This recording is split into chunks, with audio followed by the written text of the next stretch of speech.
Oh, hi, we're here. We're alive.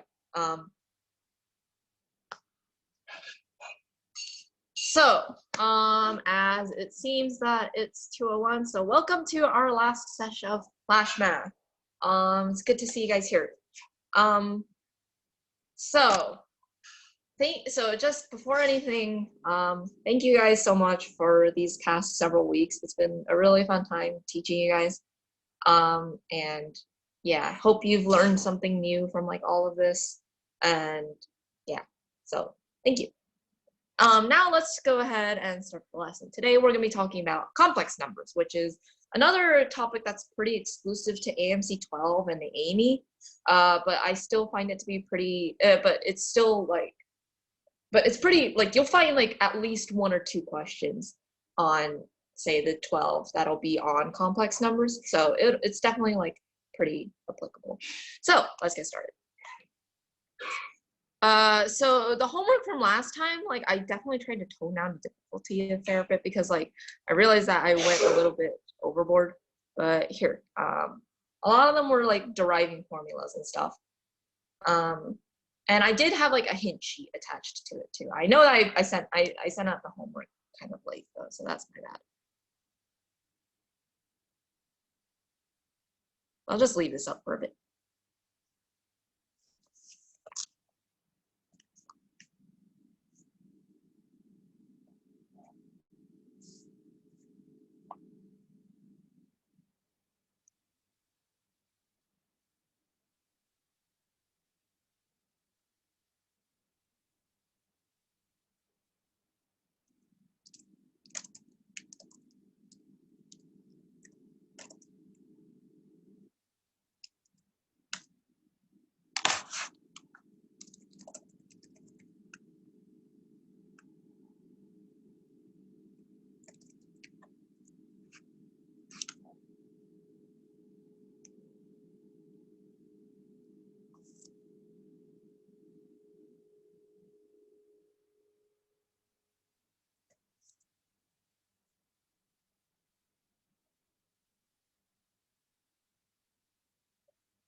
Okay, let's start with today's class. So, you might have heard of the trivial inequality, which states that for all real x, x squared will be non-negative, will be greater than or equal to 0, with equality only happening when x is equal to 0.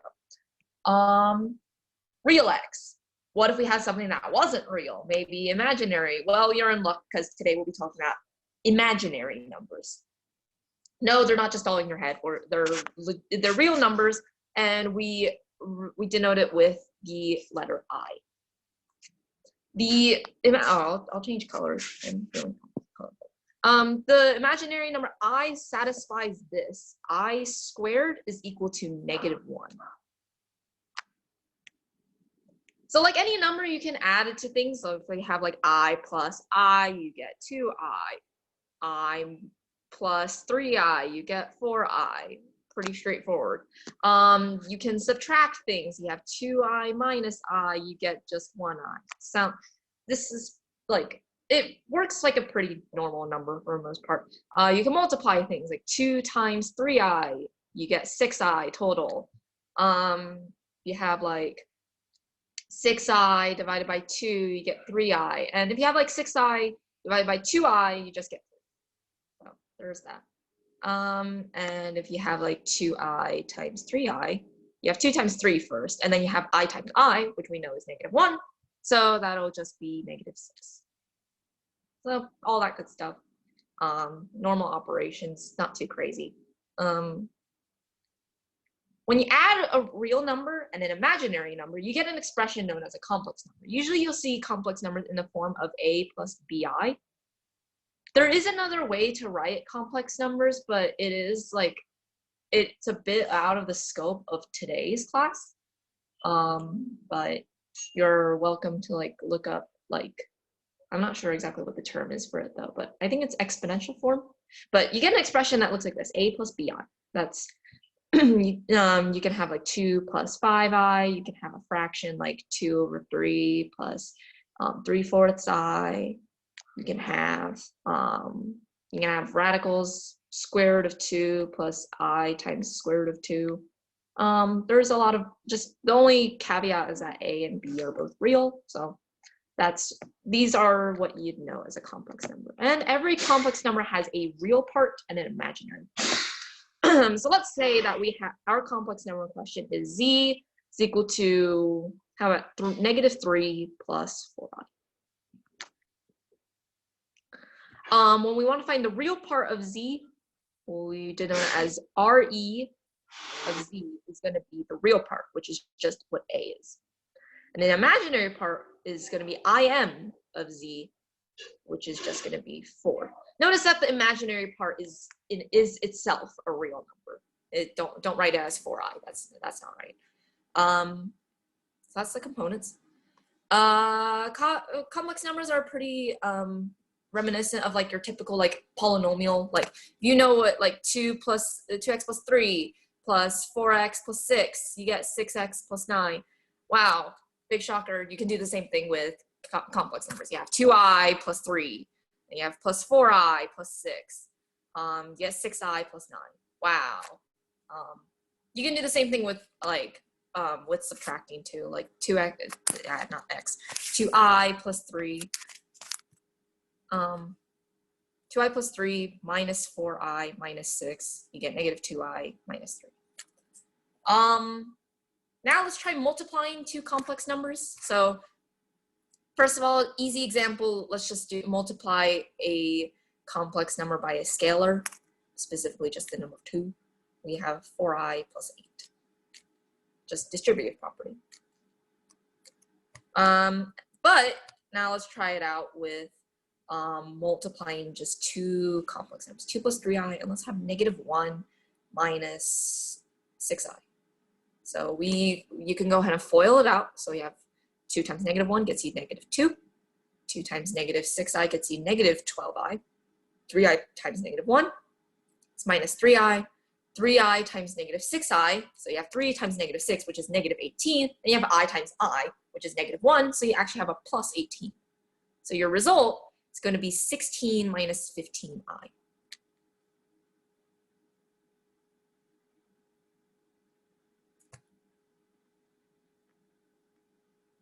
And lastly, every complex number has a conjugate, which might, like if you remember what, like for radicals, if you have 2 plus the square root of 3, its conjugate would be known as 2 minus root 3, more or less the same with complex numbers. So you have z is equal to a plus bi, then the conjugate of z, which you can write as this, or more commonly you'll see it written as z with like a little bar above it.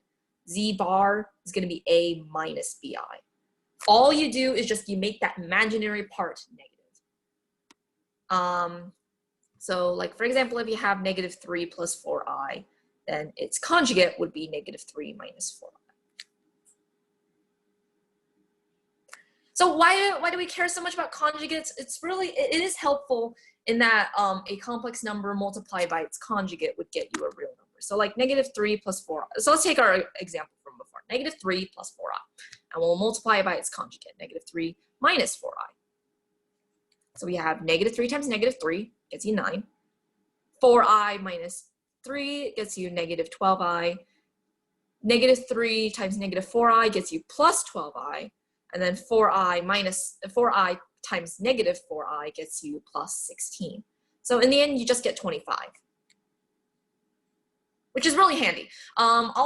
Here's one example in which this can be really handy. So let's say that we have this expression. We have 1 plus this. Let's have it be, pick some numbers, 7 plus 5i. And this is kind of gross. Let's see if we can turn it into like a typical a plus bi form. So the way to do that is we multiply the numerator and the denominator by its conjugate.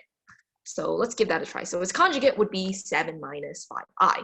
So we have 7 minus 5i on top. Then on the bottom, we just have 7 plus 5i times 7 minus 5i. Give you guys a few minutes to like multiply that bottom part of it.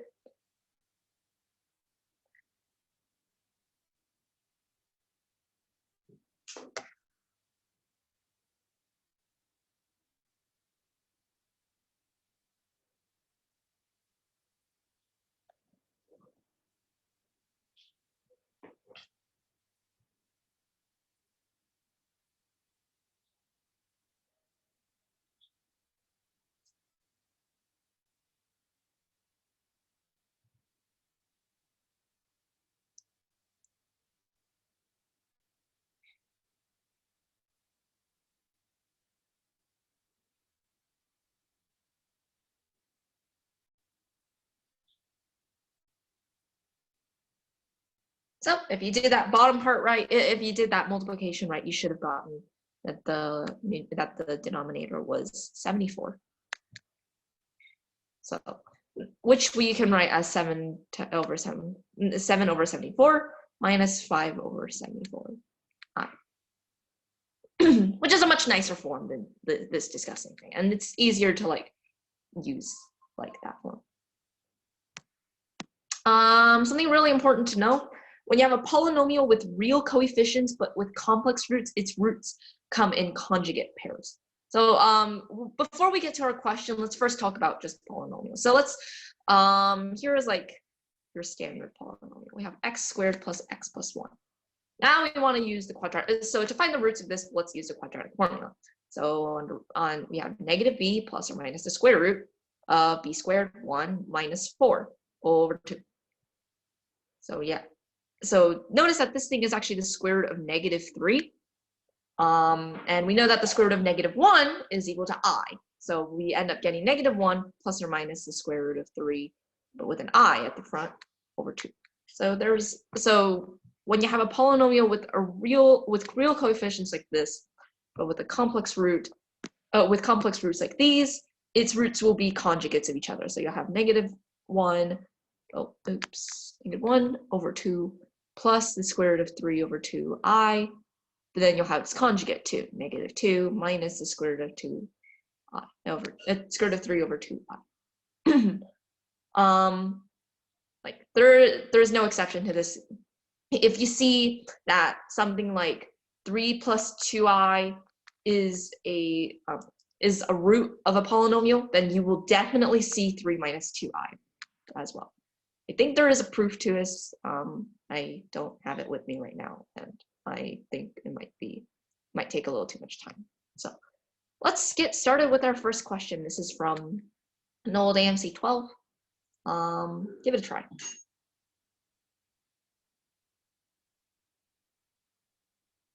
Definitely remember the conjugate pair thing too. That's very, very handy.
All right, let's try this one. So we, by my previous statement, we know for sure that we can actually find all of the roots right off the bat. So we have 2i and 2 plus I as roots. We also, and so in that way, we know that negative 2i, the conjugate of 2i, and 2 minus I are also roots. And that way, we can work backwards to like find the polynomial. Since, yeah. So we can start with x minus 2i, x plus 2i, then we have x minus 2 plus I, and x minus 2 minus I as our polynomial. That's going to be f of x. Since we know that all of these are roots. So now let's just multiply this whole thing out. It's not going to be fun, but whatever. So this thing, when you multiply them together, the 2ix actually cancels out. So we get x squared plus 4. And then, then on this side, we have x times x makes x squared minus 2 plus ix minus 2 minus ix. And then this times this. Notice that it's the conjugate pair multiplied together. So just doing that real quick, we know that it's 5 plus 5. I'll slow down a little.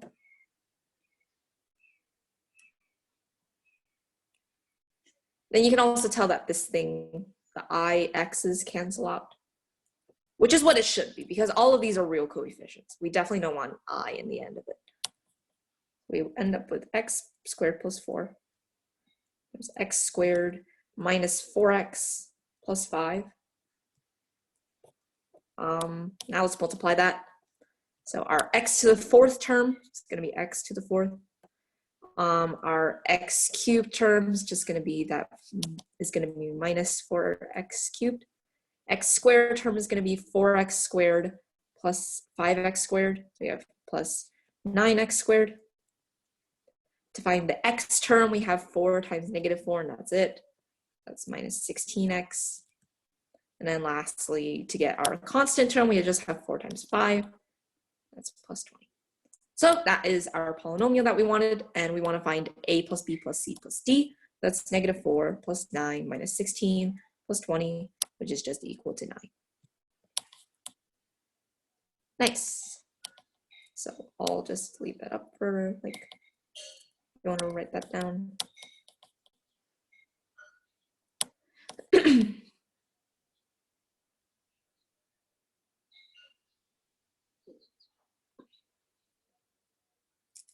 That right there is, by the way, it looks really ugly.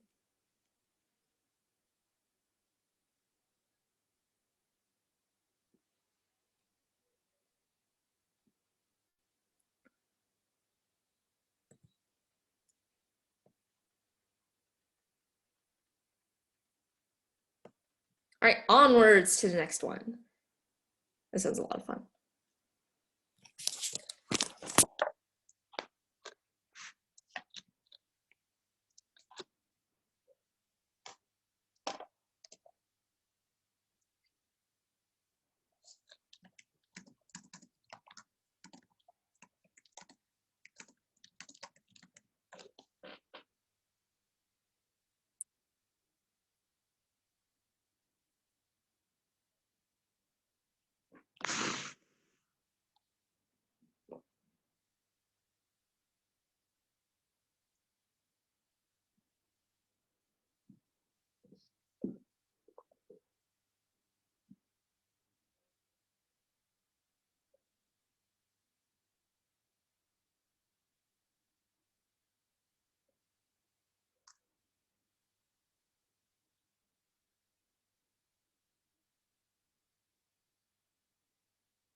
All right, let's do this one. So let's write out, so we know the imaginary part of z. So we know that, let's just write out z as being, let's pick a variable, a plus 164i. Where a, we already know is definitely a real number. So let's put this, so we can substitute that in. 1a plus 164i over a plus n plus 164i.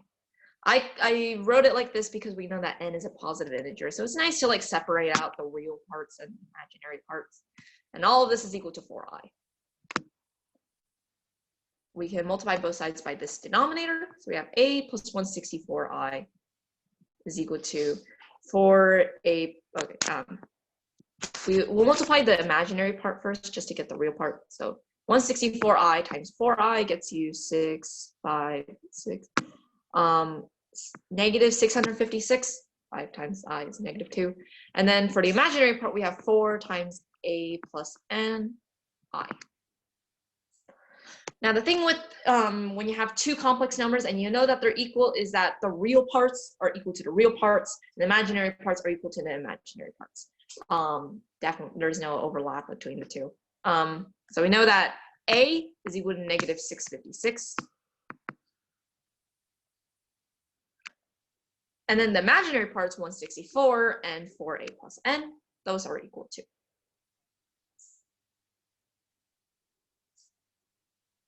And we know that a plus n, just dividing both sides by 4, we get that's equal to 41. And we know what a is, 656.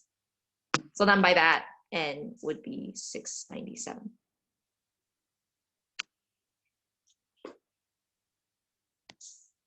Let's do that.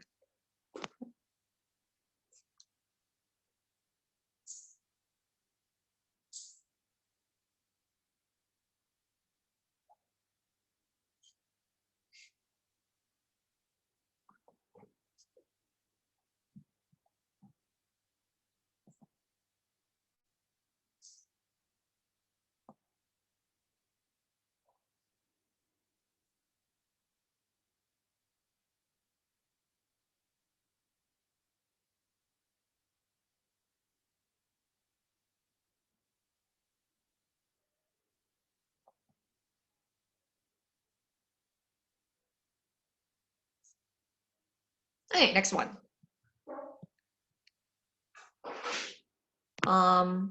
This will be the last one before we like introduce a new concept.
Okay.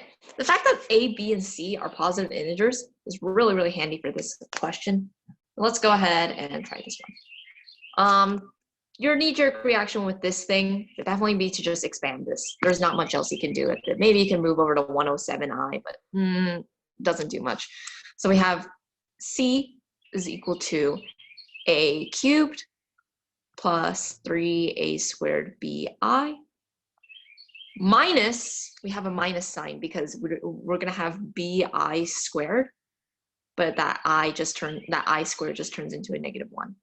So we're going to have a negative 3ab squared and then minus another 3b cubed I. Oh, I should mention that this little chart can be really handy. I is equal to I, or I to the 1 is equal to I squared is equal to -1, I cubed is I to the 4th is just 1, and then it repeats from there. Forgot to mention that earlier, whoops. Then we have minus 107i, and we know that C is a positive integer, which means that it's completely real. That means that the imaginary part of this whole big thing, it's going to be 0. So we know that 3a squared b minus 3b cubed minus 107 is equal to 0. Oops, that's not supposed to be a 3. I'm dumb. So we have that. We can move the 107 over to the other side since it's the only thing with no variables. So now we have 3a squared b minus b cubed is equal to 107. And then we can factor out a b on this side. So b times 3a squared minus b squared is equal to 107. Now, the thing is, these are all positive integers, which means that we have an integer times an integer is equal to 107. 107 is prime. Ergo, b is either 107, which is probably not likely because we have this thing, and I mean 3a squared minus 107 squared is equal to 1. You can try it out. I'm telling you it's not going to work. Or we can just have b is equal to 1. So we'll set b equals 1. So we have 3a squared minus 1 is equal to 107. And we can solve for a. A would be 6 because it's positive. So we don't have to worry about like the negative part of it. Now we can go back to our original equation to find C, because we have the real part of both equations are going to be equal to each other. So we have, I'm out of room. Whoops.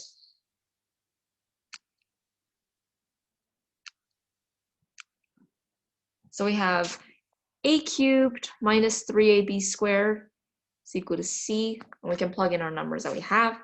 We have 216, that's 6 cubed, minus 18, that gets us 198.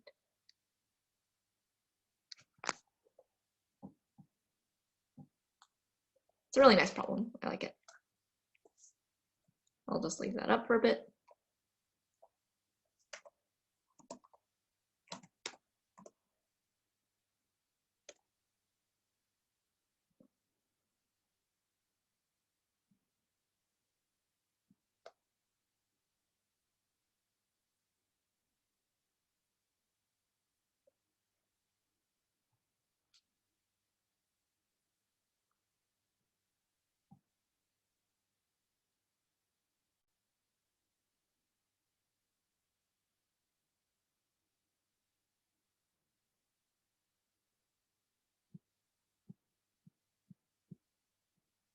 Okay, so this isn't really, so hopefully you've been following along pretty well. Let's ramp it up a little bit with your standard number line parts to electric boogaloo. So you probably already have your standard number line. You have 0, 1, 2, 3, -1, -2, -3. Wow, something that you see in elementary school. Wow, it's crazy. Part 2, there's 2 dimensions now. Get used to it, kids. So this is going to be the imaginary axis. So the y-axis is going to be like the imaginary axis, and this is going to be the real axis. Don't confuse this too much with like normal coordinate geometry, but it's very, very similar. And then in the upwards direction, we're going to have the positive parts. We have I we have 2i, and then 3i, but I can't fit that there. And then down there we have negative I, and then negative 2i. Then we can take any complex number. This is a pretty small one, but so if we have I as, oh, actually no. First, we'll start with like your typical real numbers. If we want to put in the real number 2, we just put it right there. I'm going to just put it right there. Maybe change the color. We want to play with the, if we want to put the number negative I, just put it down there. I should move that 0, so that's going to be right there. Yeah. So negative I is going to be down there. And if we put them together, we have 3 plus 2i. It's going to be up here. Yeah. I think that should be pretty aligned. Then we have negative 2 minus I. It's going to be down there. So this is going to be called the complex plane. Like this system of having like real numbers on the x-axis, imaginary numbers on the y-axis, and your complex numbers like scattered around the plane. Let's first talk about a couple of terms. The magnitude, I've seen it called the modulus, but like don't call it the modulus. It gets very, very confusing, especially if you do a lot of number theory as well.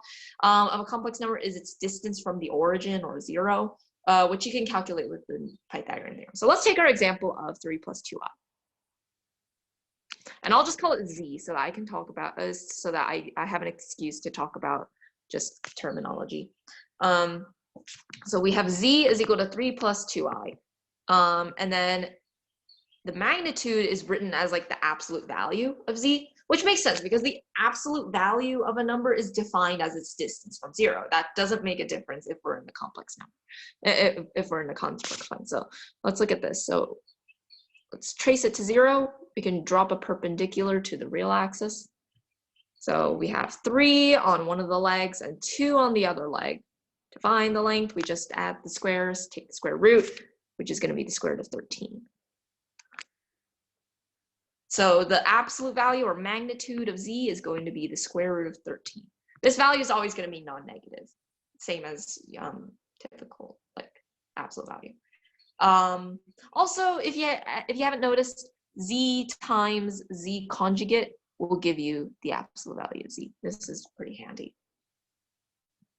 You can experiment a little bit, and hey, you can actually see why that is, because you have a plus bi times a minus bi. You multiply that out, you get a squared plus b squared. Wait, actually, yeah, it's the magnitude squared. Oops. And then the magnitude is going to be the square root of a squared plus b squared, and then you square it. So you just get rid of that square root. So yeah, that's handy. Next one is the argument. It's the angle that the complex number makes with the x-axis. Like here, the argument would be this angle right here. I'll call it theta. You probably won't need that too much. If it'll come up from time to time, but in that case, it's generally your cue to use trig. And I won't talk about that in this particular in this lesson. So, but actually, the argument can lead to like a whole other way of expressing complex numbers, and I highly encourage you guys to read about that, because that's probably because complex numbers are probably like one of my favorite areas of algebra, and getting to put them in like an exponential form is really, really fun. So don't worry about the argument too much though. So let's talk about some simple So let's start with, we have let's talk about the equation z cubed is equal to 1. This,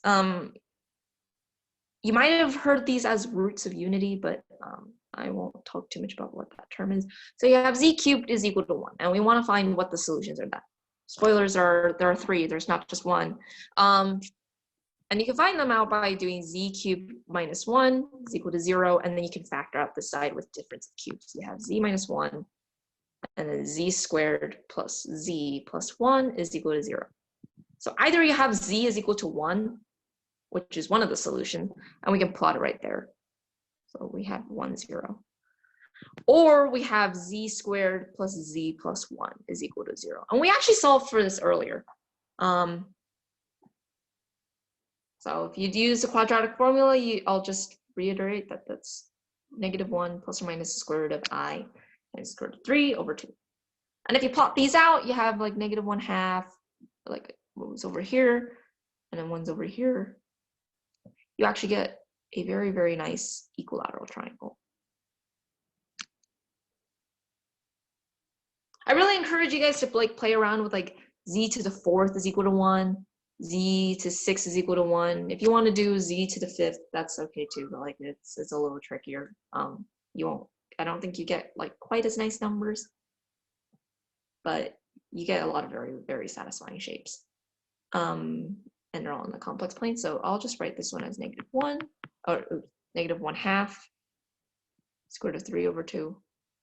And then down here it's -1/2 negative square root of 3 over 2. Nice. And the side length is going to be the square root of 3. Also, all of these have a distance of 1 from 0. That's also handy. There's a lot you can do with this, with like these equations, and I encourage you to like play around with it. But in the meantime, let's try this. Let's try playing around with the complex plane with an AMC12 question. So in the complex plane, let A be the set of solutions to z cubed minus 8 is equal to 0, which isn't too different from what we just did, and let B be the set of solutions to that z cubed minus 8z squared minus 8z plus 64 is equal to 0. What is the greatest distance between a point of A and a point of B? By the way, just a quick convention thing. When you deal with your typical polynomial, generally you'll have x as the main variable, but when you play a lot with complex numbers, you end up with z. I'm not sure why. It's just a thing. Don't ask me. But give this problem a try. It's a lot of fun.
Okay, so this equation, so let's start with this problem. So I think it's easier to like start with B, and you'll see why, because this one can actually be factored.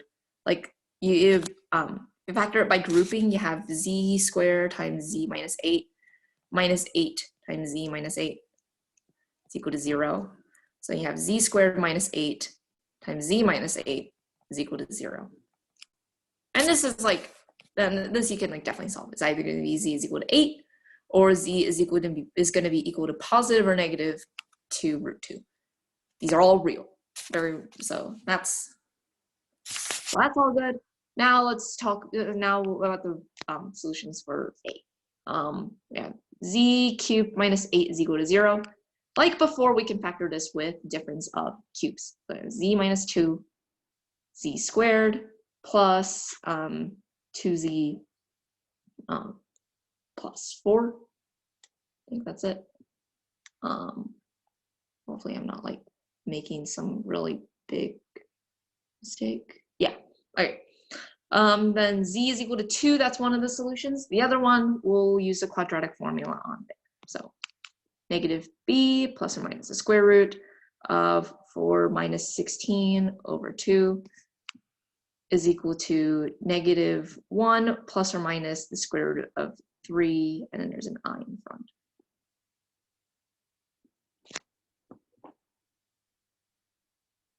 So now let's put it into complex plane.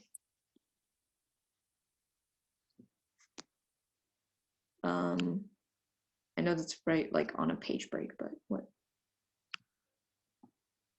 So for this set of solutions for B, we'll have an 8 over here, and then 2 root 2, it's like around, it's like almost 3, so it's like around there and there. So those are the solutions for B. And then for A, I'll use a green to like mark them. So we have z is equal to 2, that's one of them, it's gonna be right there. And then we have negative 1 plus or minus the square root of 3. So that'll fall around here and here. Notice that these three form an equilateral triangle.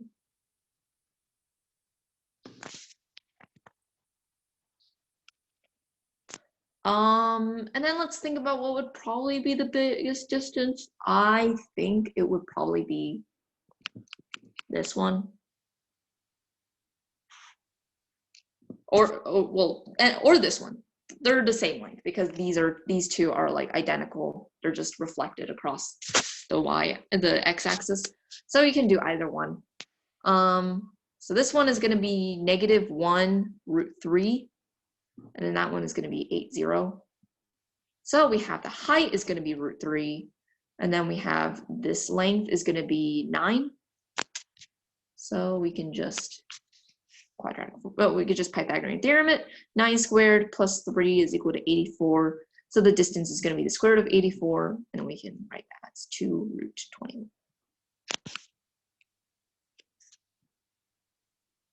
Cool.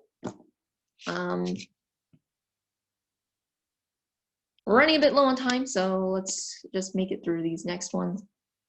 This one's a pretty interesting question. But I like the next one more. I'll give you 2 minutes on this one.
Okay. So I'm sorry to cut your time a bit short, but first of all, the distance between two complex numbers, it's more or less the same as the distance. It's not even more or less. It's the same as the distance between two coordinates. If you have like a plus bi, and then you have c plus di, then the distance between them is going to be, a right triangle. It's going to be, in this case, it's going to be c minus a, and that's going to be b minus d. And then like you can write that in the same way as like the absolute value. So in this case we want to maximize the distance between z to the fifth and 1 plus 2i z cubed. In short, we want to find the maximum value of the magnitude of their difference.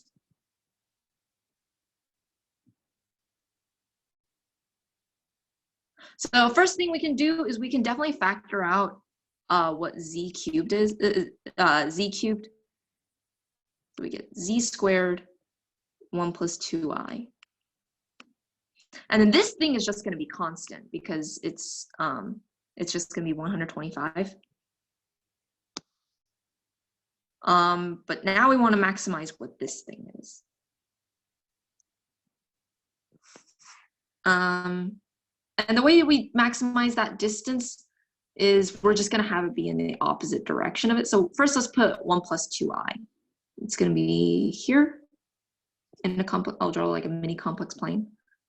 And then to maximize the distance, z squared should be like somewhere on this line. Because notice that we do know the distance between z squared and 0. So it'll lie on like a circle of some kind with radius 25, since we know that its magnitude is going to be 5 squared. But we want it to be as far away from 1 plus 2i as possible, so it's going to be down here. So if it has a distance of 25 from 0, and it's going to be, actually you can use similar triangles here, because you have like 1, 2, and then these two are going to have like the same ratio. So we can call this x, and then we could call this 2x. So that we can find that, like the value of z squared. So it'll be, so just to find that, we have x squared plus 2x squared is equal to 25. 5x squared is equal to 25. X squared is equal to the square root is equal to 5. And then x is just going to be the square root of 5. I think that's right. No, it's not 25. I'm just high. It's 25 squared. And then x squared is going to be 125. Sorry, I'm making like a lot of mistakes here. I'm tired. So then we have x is going to be 5 root 5. 2x is 10 root 5. And knowing the direction of it, we have both of those as negative. So negative 5 root 5, and then negative 10 root 5. Cool. And we know that's actually going to be z squared.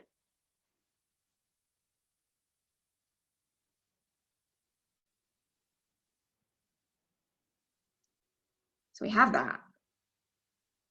And then notice that we're looking for z to the 4th. So all we do is just square it.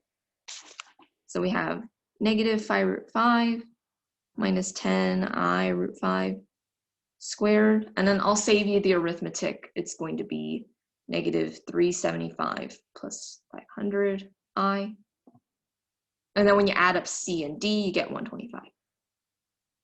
It's a pretty complicated question. But it does require a little bit of insight and knowledge about the complex part. So make sure you can kind of see where I'm coming from.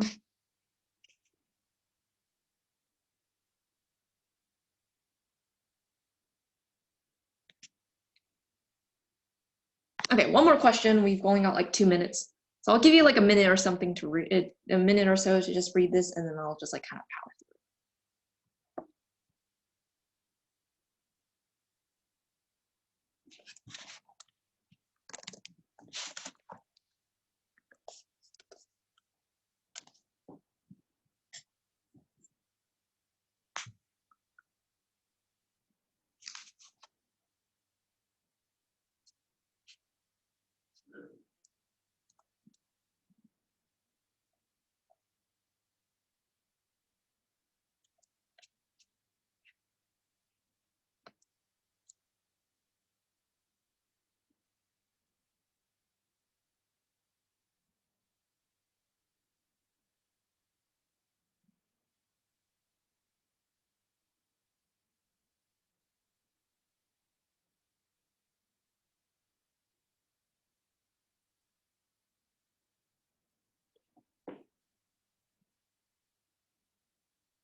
Okay, let's just charge the next one. So the big key to this one is 1 plus the square root of 3 over 2i. I know that looks a little different from like the -1 plus the square root of 3 over 2, but it should look like a little bit familiar. And if you play with it, actually, you get some pretty interesting things. Namely, let's cube it. You'll see why. Because like if you think about how -1 plus the square root of 3 over 2, yeah, actually this is the, if you notice that this is the negative of -1 minus the square root of 3 over 2i, and this thing is actually a root of x cubed is equal to 1. I'm almost done. iPad, please don't die on me. If we know that this satisfies this, then what would this cubed be? Noting that these two are negatives of each other. I can't look at your responses, but if you said -1, you're definitely right. So 1 plus the square root of 3i over 2 cubed is going to be -1. Now we can mess around with this polynomial. So we have f of z. Let's factor out a z to the 2016. Z to the 2016 times az squared plus bz plus c.